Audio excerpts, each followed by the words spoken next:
As time goes on, there's more of a push for people trying to lead a more sustainable or greener life.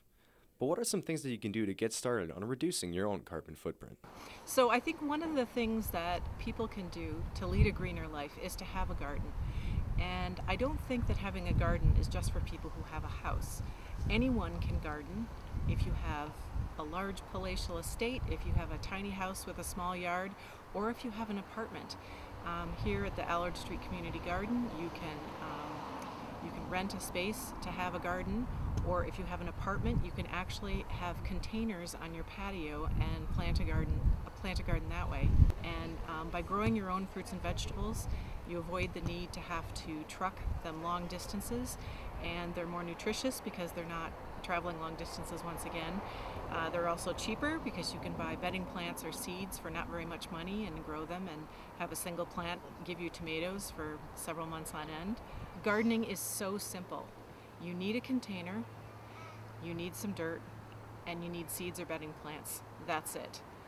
You can get fancy with it and have, designer planters that match your deck, but you can also use 5-gallon pails from restaurants. You can use a wheelbarrow and fill it up with soil, an old rusty wheelbarrow. You can use anything for a container.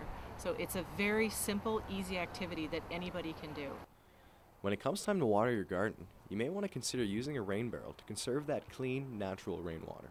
The first thing is a rain barrel is an excellent idea. You can make your own by getting instructions off the internet. You can get them from Clean North, or you can buy them at Canadian Tire or other retailers.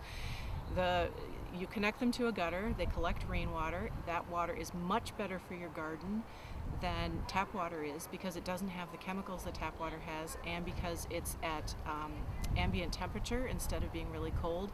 We don't like to take cold showers. Plants don't like cold showers either. So the principle of the rain barrel is it's when the rain's coming off your roof, rather than just running onto the ground and running away. If you have an eaves trough with a downspout, you just direct the downspout to the rain barrel, and the rain barrel fills every time it rains. Well, the ones that are out in the open we have to fill with a hose, but it's still as the water sits in the barrel, and the chlorine would evaporate and the water would warm up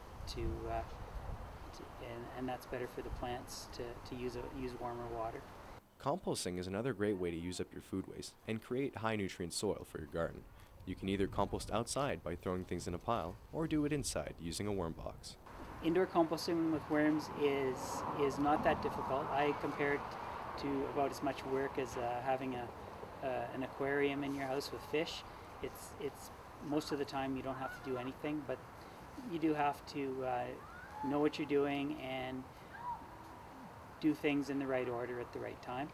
Indoors, there's no sound, no smell, no mess, and you get some really high quality compost in the end from your worm box. Things: one, it's very easy to do, and two, it's necessary. We should be doing it. The necessary part is it's a real waste to just be throwing compostable food waste in the garbage. It goes to the landfill and gets entombed. A complete waste of resources and money collecting that garbage and shipping it away. For more information on composting, rain barrels, or other ways to lead a more sustainable life, you can visit cleannorth.org. For Shaw TV, I'm Christian LeMay.